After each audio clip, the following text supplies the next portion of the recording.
Student, in the revision video of the political science, today we will revise the chapter 3rd, electoral politics. First of all, we will discuss what is election.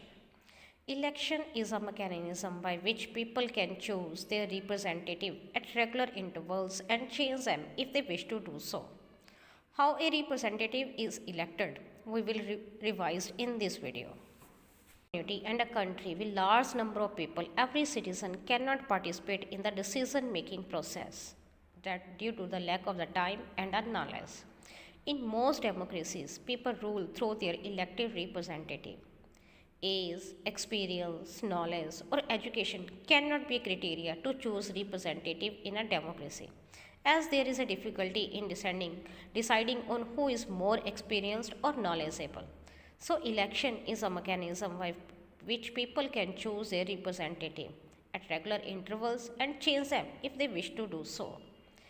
Everyone should be able to choose, means one person has a one vote and that vote has a one value, and there should be something to choose from.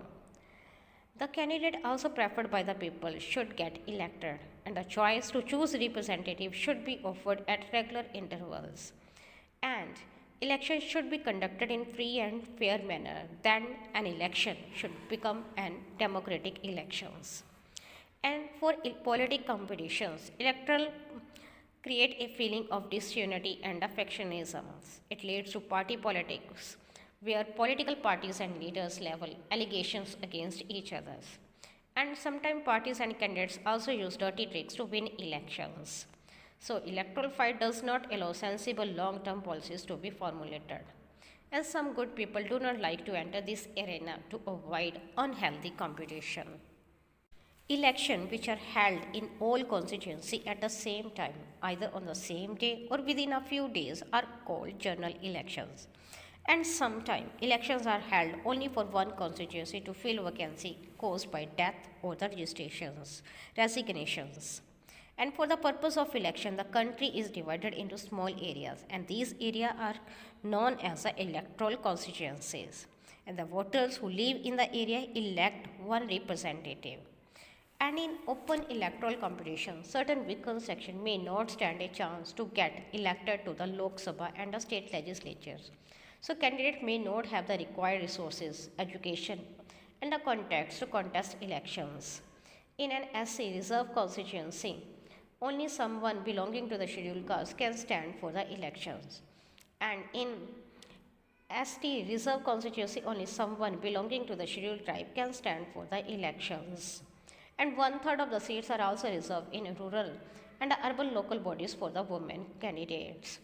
After that, when reserved constituency is fixed, the voter list is prepared. That is electoral roll. That is a list of all people in the constituency who are registered to vote in Indian elections.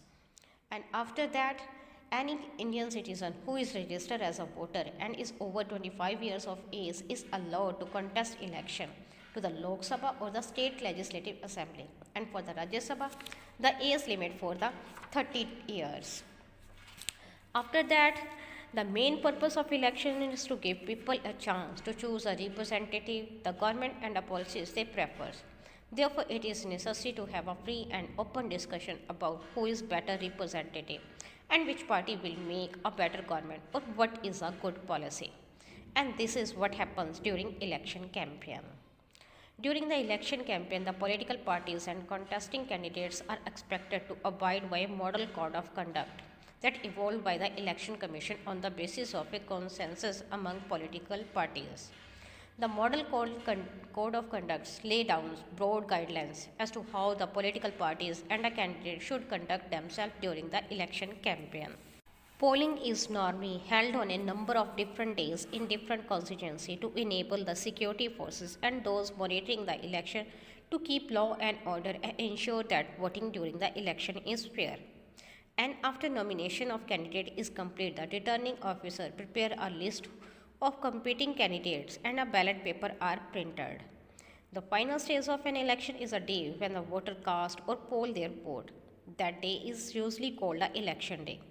Every person whose name is on the voters list can go to a nearby polling booth, situated usually in a local school or a government office. voting is by secret ballot. Earlier, now in these days, electronic voting machines are used to record votes, and the machines show the name of the candidates and the party symbols.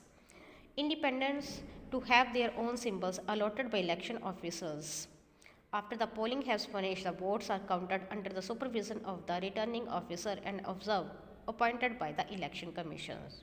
And after the counting of the votes is over, the returner officer declares the name of the candidate to whom the largest numbers of votes have been given as a winner and has having been returned by the constituency to the concerned house. And in some parts of the country, candidates with criminal connection have been able to push others out of the electoral race and secured a ticket from the major parties. And some families tend to dominate political party tickets and are distributed among the relatives of the families. And smaller party and independent candidates suffer a huge disadvantage compared to the bigger parties, and these all are the challenges to free and fair elections. But to overcome these unfair means, in India, elections are conducted by very powerful and independent election commissions. The independence of election commission is ensured by the method of appointment of its officials. The election commission comprises chief election commissioner and two other election commissioners. The chief election commissioner is appointed by the president of India, and once appointed, chief election commissioner is not answerable to the president or the government. Election Commission of India has wide-ranging powers. It takes decision on every aspect of conduct and control of election from the announcement of elections to the declaration of the results. And there are the outcome of India's elections that speaks for itself. The ruling party routinely loses election in India, both at a national and a state level. Candidates who are known to have spent a lot of money and those with non-criminal connection often lose elections. And this all shows the India's elections are conducted in a free and a fair manners.